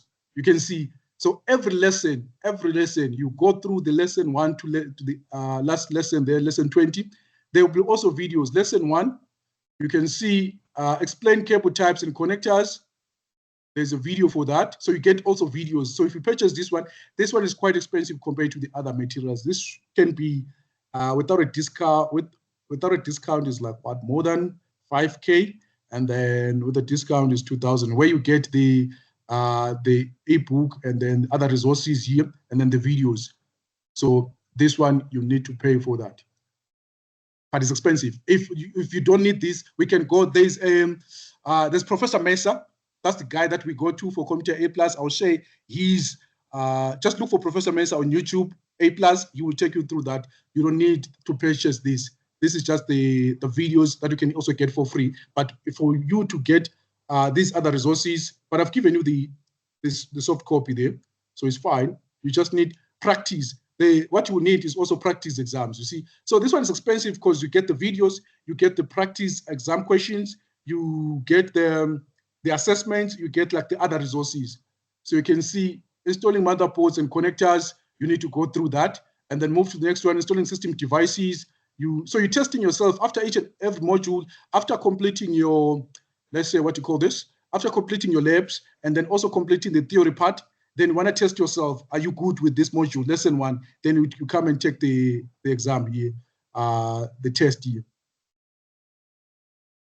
So CompTIA has made all this available for us.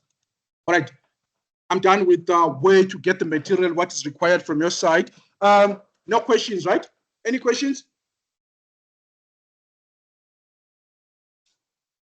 Let me see. So I do have a question. All right, shoot. One of my friends told me about this. There's this app that we need to download. We need to like register. It has all of these questions. Not basically the labs, but you download the app and then you get all the questions from CompTIA. But if you're not registered, you'll get few of them. You are able to write an exam to see where you fail, where you pass, where you're wrong. Do you have sort of those apps?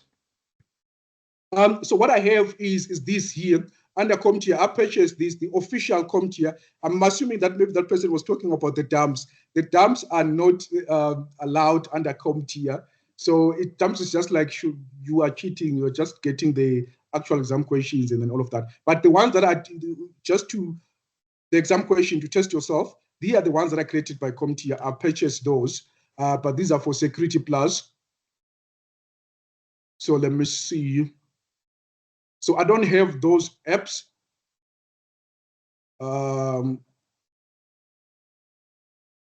For dumps, but I have this for the official CompTIA material. I'm just waiting for it to open up first and then we switch.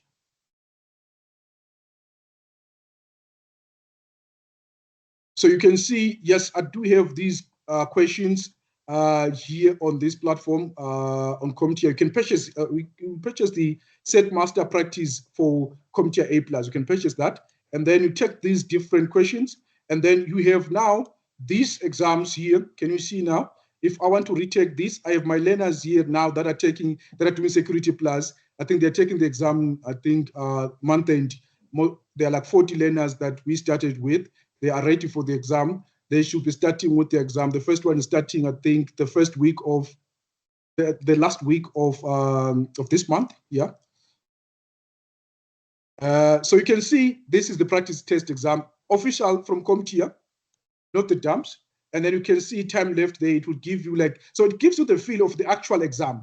Like it gives you the feel of the actual exam before you even go and take the actual CompTIA A+ exam. Here you practice via this. Usually you get the 87 questions, and then you there's your timer there at the top. So the CompTIA actual exam, it looks like this. You will get these scenarios. You see the scenarios, you see why the labs are important. You get these scenarios. You can read these close, and then you can drag and drop. This is how you answer. You look at the timestamp, you look at the question there, and then you give your answers there based on whatever you've seen there. So this how the CompTIA A+ exam look like. Expect this.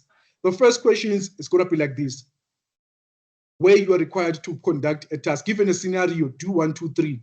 These are the type of questions you are going to get. And then where is that part? Next, see another question. The first 3 questions look like this. The first 3 on CompTIA A+, or first 4 or 5 there, you need to have your practical skills, of which the labs, they give you that practical skills. We're going to go through the labs. I will purchase the labs on my side so that, and then record but I need you to do it practical if you, okay, so you can see, you read the scenario, again, you're given this, answer this, all right? This is the scenario. CompTIA A+, again, the first 3 questions would be like this.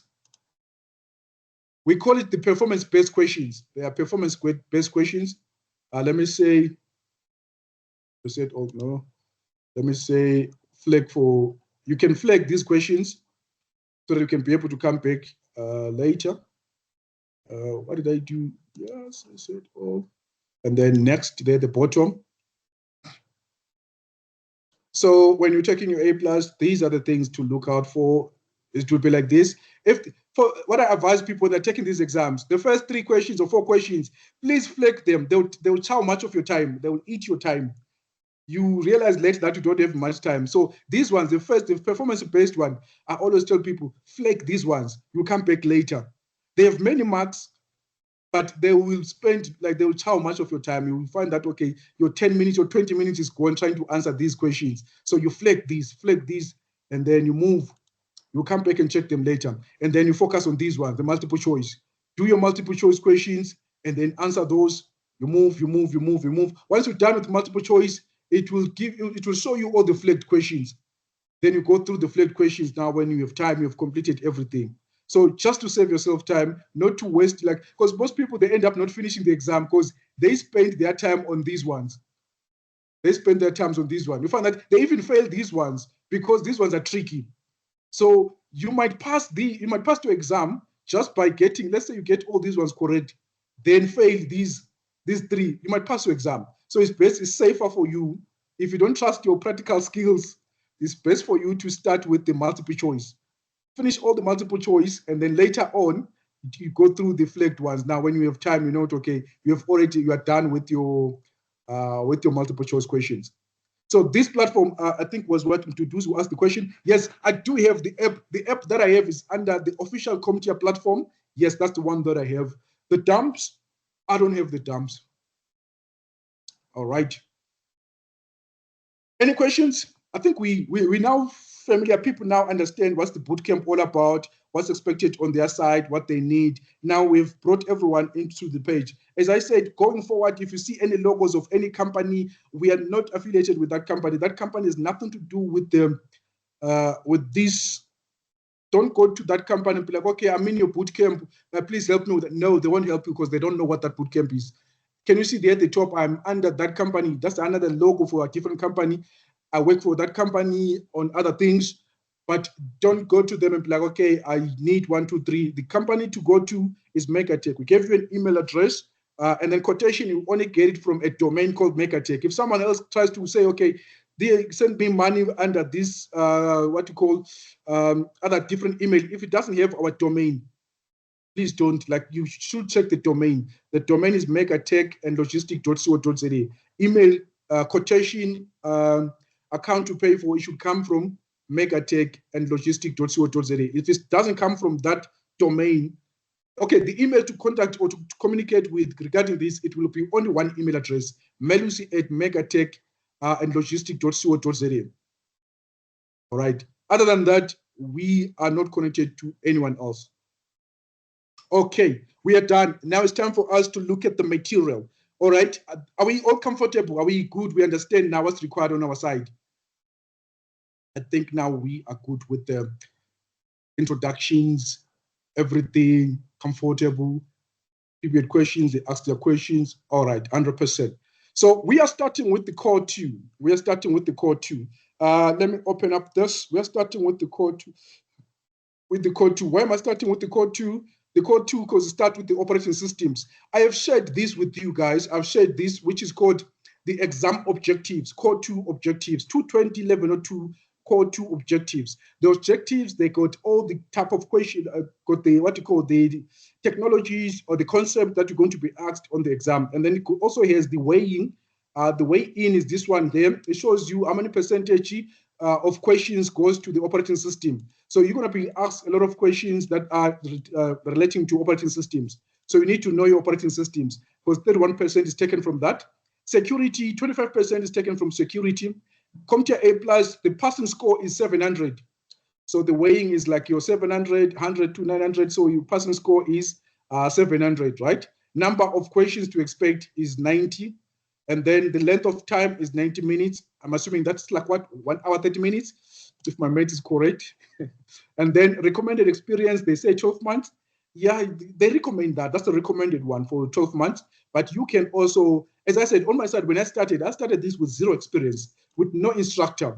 They didn't give me an instructor. They gave me material, and then they gave me, just the material. And I bought a laptop, then I started this. It took me longer because I was doing it on my own.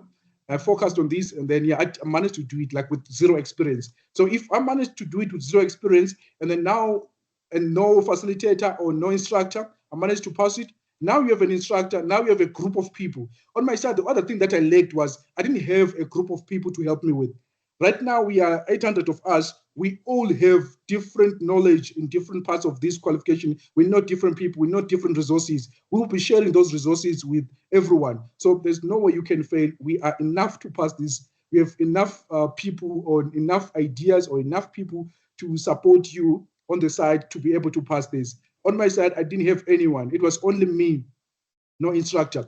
Yes, this is the passing score. And then this is operating system, core 2. Software troubleshooting, you need to have those skills, troubleshooting skills. And then how are you going to attain these troubleshooting skills? You won't be able to get them via theory. No, I can't promise you that I will be able to teach you this. You need the practical part of this. And then, as we said, you might not be able to go to companies and be able to do your internship there, but you have the virtual environment. Create a virtual environment, practice that, so that when they ask you about those given a scenario questions, you are able to answer those. Operational procedure, right? How to policies, operational procedures within a company, how do we do those things? So the weighing is 22% out of that, total 100% of this. So you need to understand your operating systems. I'll also be showing you the different, so not on Windows 11, version of Windows 11 that are not end of mainstreams. Okay, Windows 11 is the one that Windows 10 is kind of phased out. So on the newer CompTIA A+, you won't see Windows 11. Sorry, you won't see Windows 10. Oops, what am I saying? You won't see Windows 10 because it's like, I think it's retiring in September, October there. But on this one, we are focusing on Windows 10 and 11. But the way they are focusing on it, I will show you how they are focusing on Windows 10 and 11. All right.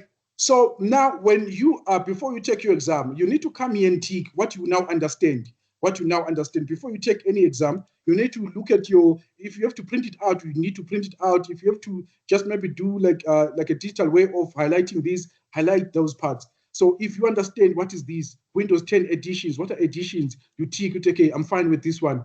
All right. Now, what are domain, access versus group? What are those? So once you understand all of these, you will tick. You tick. Now you say, okay, once you have ticked everything, it means now it's time for you to move to the next part now. We look at the second, you look at the second part. Once you understand everything here, that's the only time where we say, you are ready to take the exam.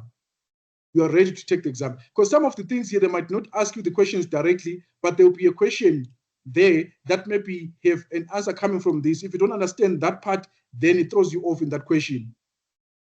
So you need to fully go through all of these concepts, understand everything, all right? And then, yeah, you can see, this is what we're focusing on first. We're focusing on these. This is the first, the core. I sent you the material for core 2, I think, yeah, first. And then I will share the core 1 again with you so that you can go through that. All right. Now we can dive into the slides now or the material. So the first part, we're looking at configuring Windows. How do we configure Windows now? And then before we even move to configuring Windows, what is Windows? What is an operating system? Now, how are you going to use this operating system? Why do systems need an operating system? All right. All right. So we need an operating system. We need a Windows operating system. We need an operating system on your computer because an operating system, it allows or it provides the interface between the hardware and the applications for the user, for you as a user, and also it provides that interface for us as the user so that we can be able to use a hardware. So if you buy a laptop with no operating system, there's no way you can use that. Because you need like an operating system for you to have an interface or a way of interacting with that computer hardware. So that's where the operating systems come in. So you can have like your Linux operating system, your macOS operating system, your Windows operating system. So you need an operating system just for you to be able to interface with the hardware application programs and you being able to utilize those. So without the OS, you won't be able to use the computer hardware. You just have a computer hardware, all right? And then where can we get the computer or the operating system? For example, you can get it directly from Microsoft. You can download it from their site. You can pay from their site where you can purchase it directly from them, all right? And then the other thing is when it comes to these operating systems, which one we look at CompTIA A+, look at the most dominant within the companies. So you will see they'll focus more on a Windows operating system. Why are we focusing more on a Windows system? It's because they are most predominantly in many organizations. There's a bit of macOS operating system because some companies, yes, they do have that. And then as a technician, you need to familiarize yourself with that environment, how to support the macOS operating system. But dominantly, operating system or questions would be coming from the Windows side of things. So again, we said the OS provides the interface between the hardware, applications, programs, and then the user. So for you as a user to be able to interact with the computer hardware, we need that operating system, all right? And then the OS, what it does also, it handles the different basic functions.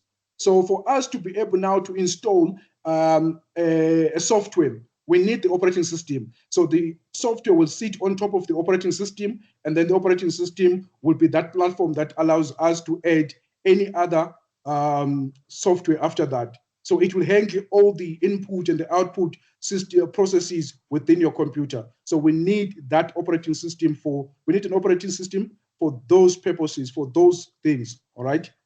And then let's see now, since we understand what is an operating system, we have different types of operating system. Microsoft Windows, we have a huge family.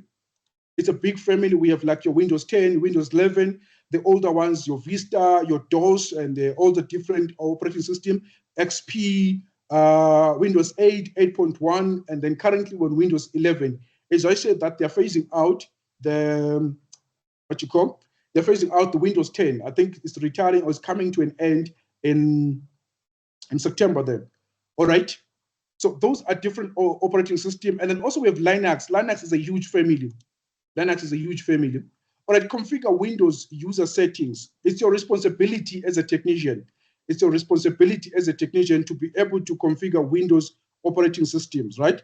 So you need to know the interface. So you need to know the interface. What I mean by the interface, you need to know how to navigate within the operating system. You need to know your way in and out within the Windows 11, Windows 10. You need to know your way in and out. So I'll keep on referring to Windows 10 because we have the questions on this exam. They will be also they are still on Windows 10 and Windows 11. So on the new exam, we're no longer teaching the Windows 10. It's only 11 and then the other operating system. But on this one, you still need to know your Windows 10 for you to pass this exam. All right, so we have the graphic user interface. So Windows, what do we mean by a graphic user interface? So the graphic user interface are these parts where you are able to select, where you are able to graphic user interface, you are able to right click, you're able to left click, you're able to select these. So that's a graphic user interface. It's an easy way of us navigating within a Windows machine. So before this, there was DOS, which is the disk operating system, where Microsoft, they were only using the command line prompt. So on the command line prompt, we are only able to use the commands. So you navigate on Windows only by using what?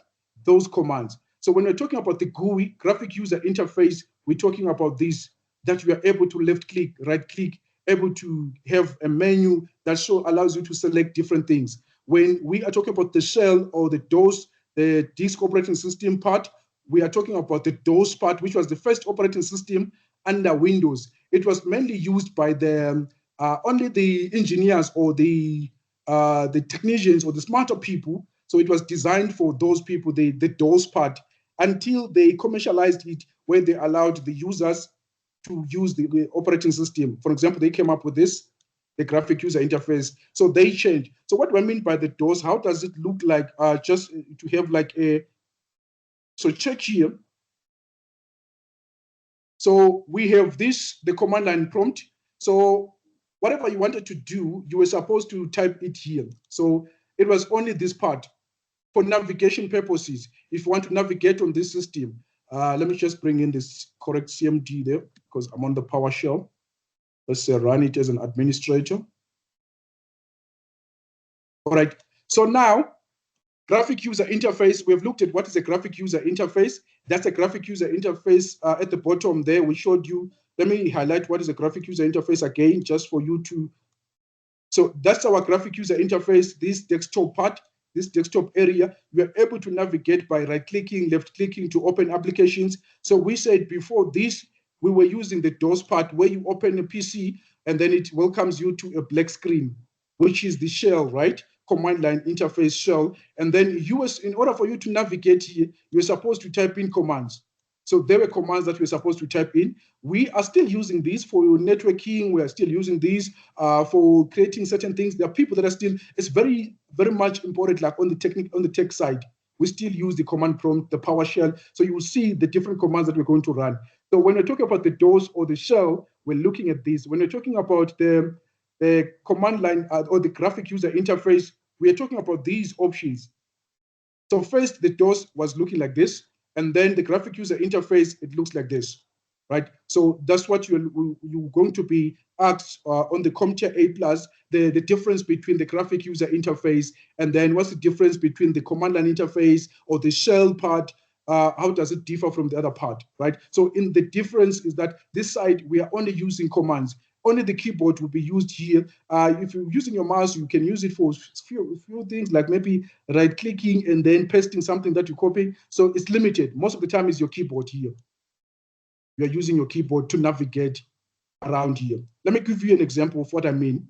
So for me to go maybe to the certain folder, I might need to type in a command. Let's say I can do a CD, change directory, or maybe to display. Let me start with displaying there first.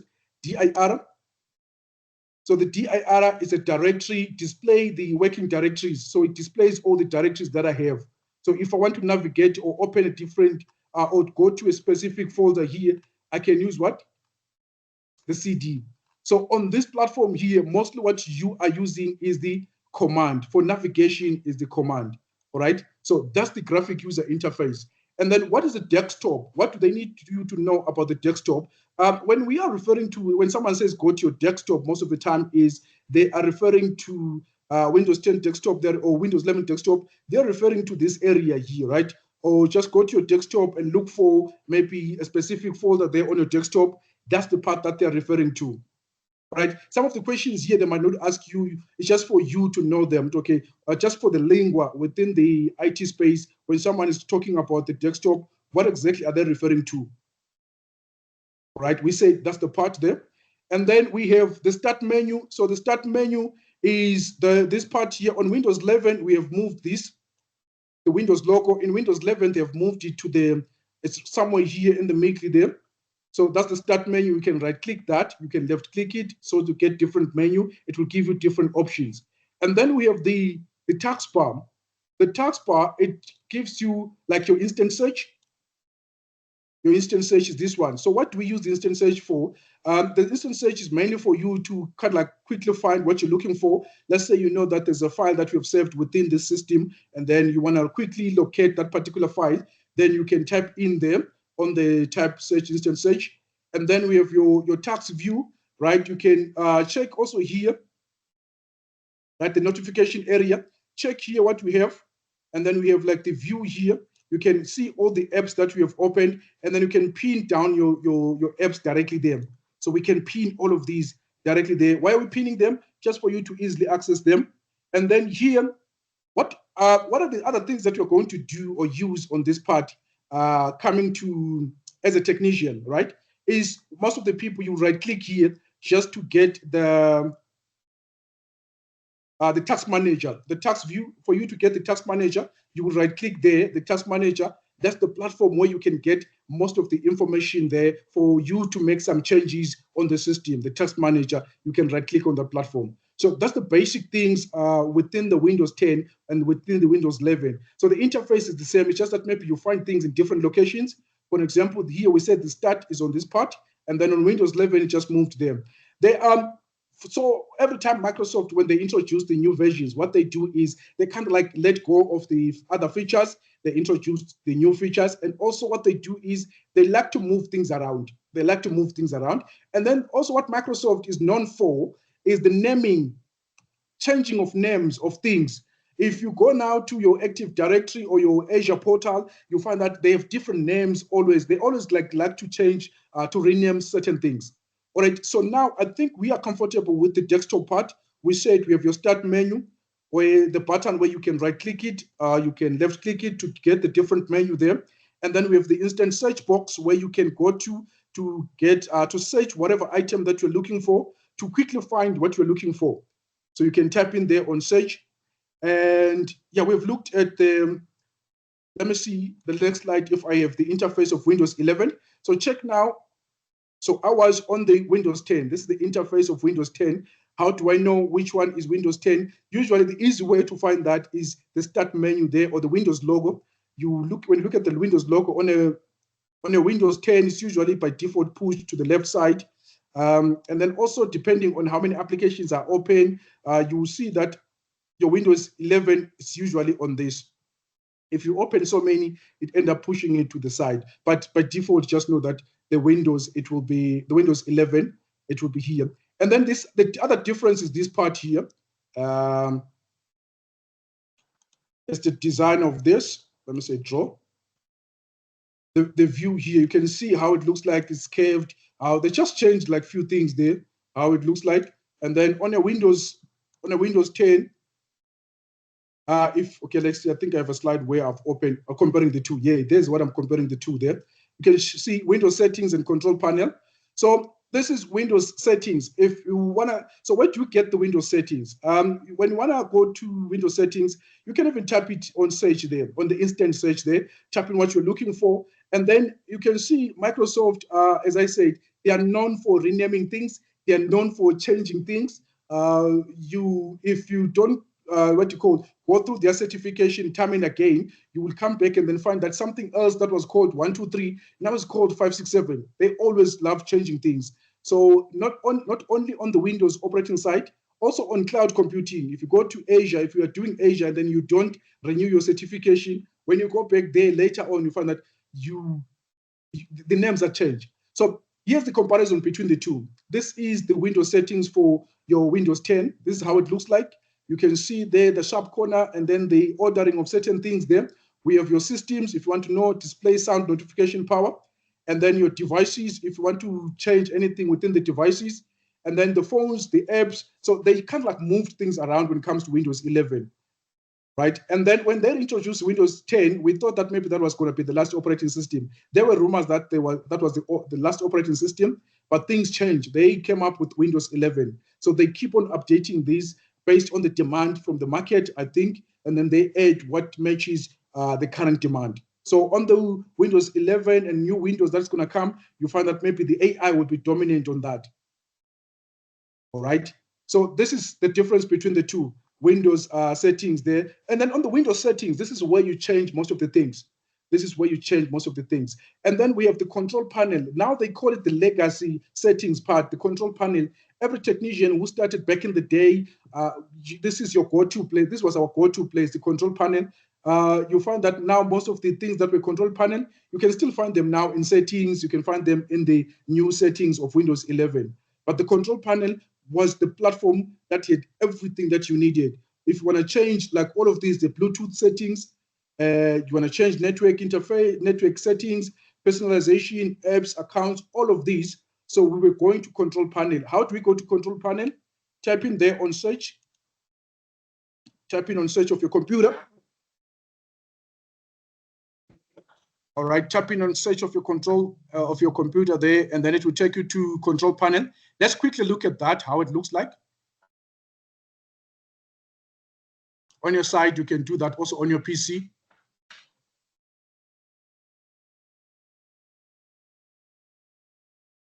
All right, so this is the control panel. All of our tools. This is now they call it legacy. As I said, they will refer to the legacy settings. Right? So that's the control panel where you make the changes, where you can change certain things, and then what can you change? Date and time. But the most things that we came here for was your device drivers, your device manager. You want to say change something on the device manager, like your drivers. You want to check if why is the device drivers are not, let's say maybe the sound drivers or any drivers there that are not responding or something's wrong with them. You go to device manager, you make some few changes there. And then on the labs, there are practicals for these. I will also go through the practicals of doing something. Now I just want to go through the theory, and then we'll get to the part where the practical, especially for those that won't be able to purchase the labs, I will purchase the labs on my side. Then we will, after each lesson, we go through the labs together. Then we just look at, so there'll be a week where we're going through the practical part of that. So I just wanted to show you the legacy part, what they refer to as the legacy. What they refer to as the legacy. This is the part. And then here we used to change like you change like it by default. I think it looks like this as category. If you want to uninstall applications, go to hardware, sound, network, and all of this. But if you want like a better menu to go to directly what you're looking for, you do small icons or large icons. So most people will switch it around to look like this. So this was our go-to mostly for everything. But the minute they call it a legacy settings part, and they call it legacy, just know that Microsoft is working on the settings part will be the one that is being dominantly or predominantly used. So we're switching to that. All right.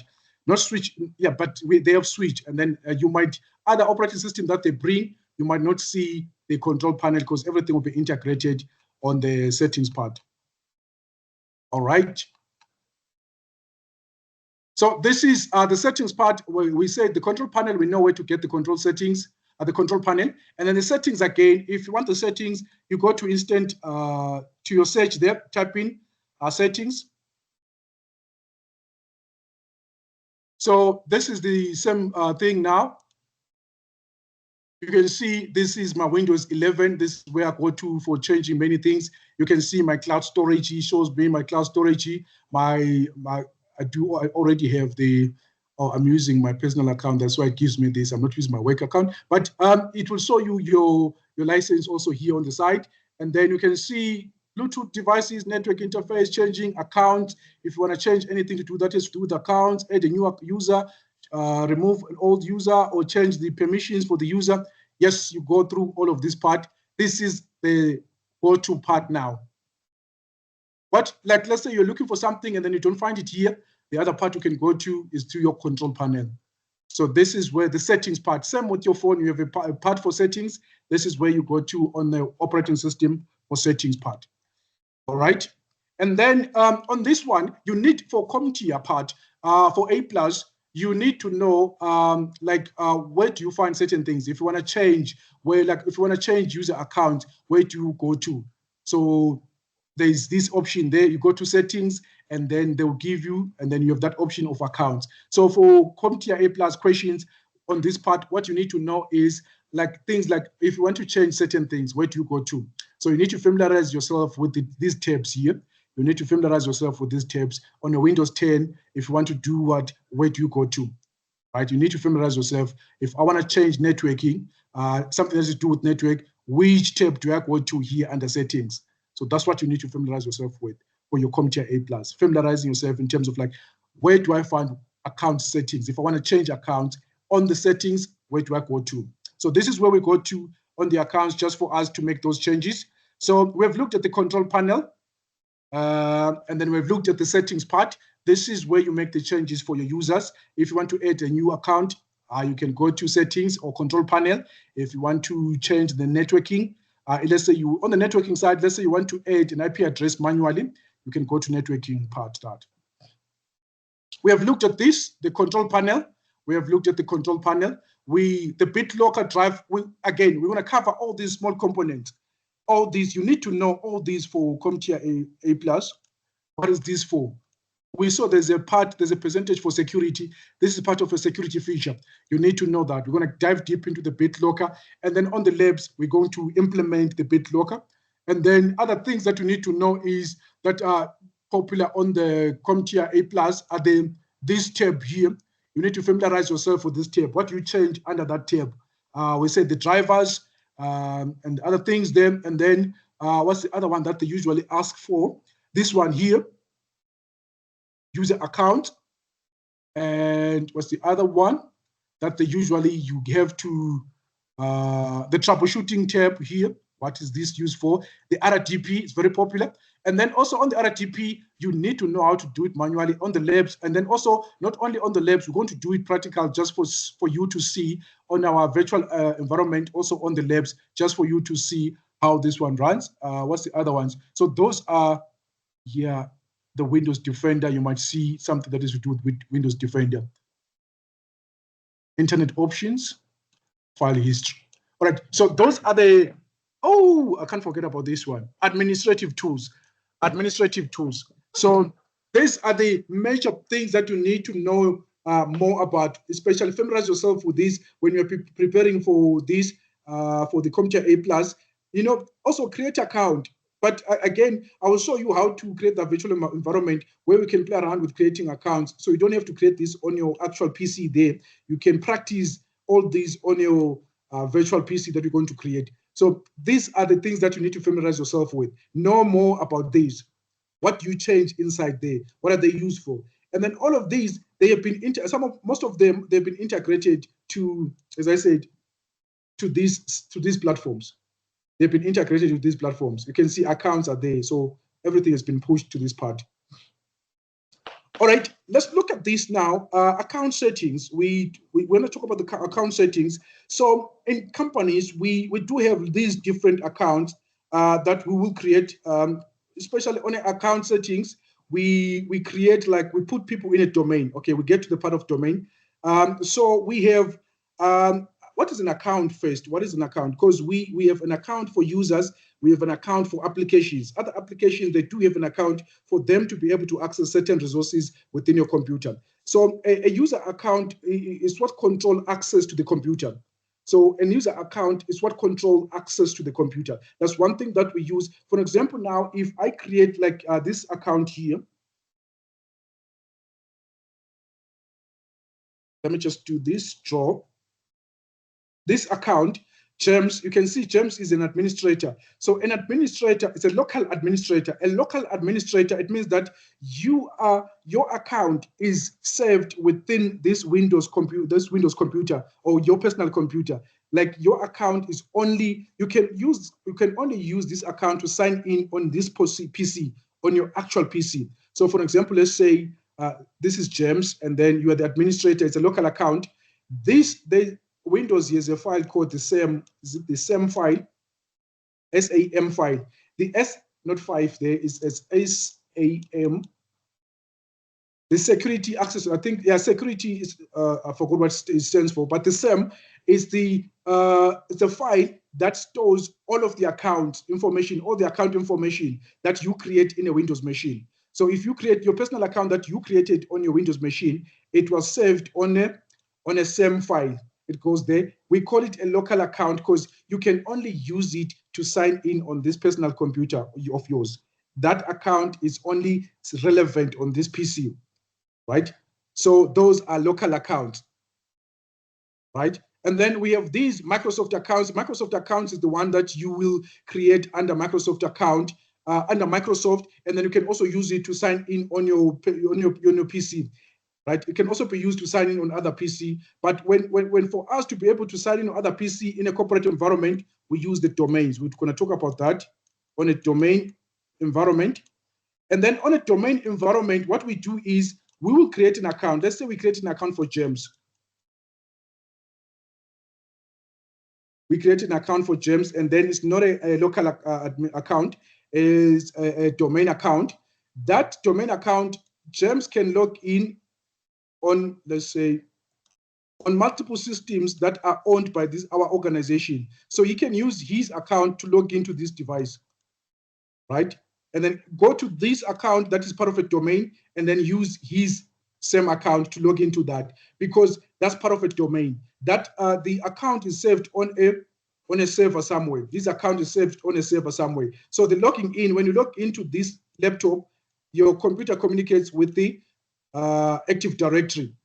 Then it gives you access, right, to that. Unlike a local account, if we create a local account here, let's say this is a laptop and then it is a local account, that account we can only use it to access things in this space and then log in on this laptop only. So when coming to these, we have the local and the domain accounts, not Microsoft, that's a Microsoft account, we have the domain account, and then administrator versus standard. Administrator is permissions. Administrator, it gives you full access to the PC. You can install, uninstall application, change everything within the PC. So the administrator, you are more like an owner of that. So this is assigned to the IT department or the owner of the PC. So administrator is someone or is an account that has full permissions to the PC. If you're an administrator, you have full permissions to the PC, right? The standard is you have certain things that you can do on a PC, but you don't have full permission. You are not assigned full permissions on a PC.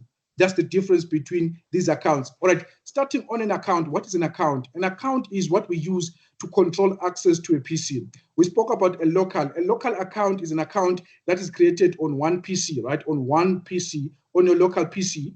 And then we have like these domain accounts created via the domain, Active Directory domain. And then we have the Microsoft accounts, which when you go to Microsoft, you have a Microsoft account. Now, when you install a new operating system, Microsoft will ask you to use that account. If you don't have, they try to force you to create one via them. That's a Microsoft account where it will allow you to have access to those and then other things that you have created under Microsoft account. Right? So we have that local account and then Microsoft account. Microsoft is forcing people to try to log in using theirs. We looked at the administrator. What is an administrator account? An administrator account is an account that is used like it has full access to the service, to the system, full access to resources within a system. So again, now within an organization, we have what we call authentication, right?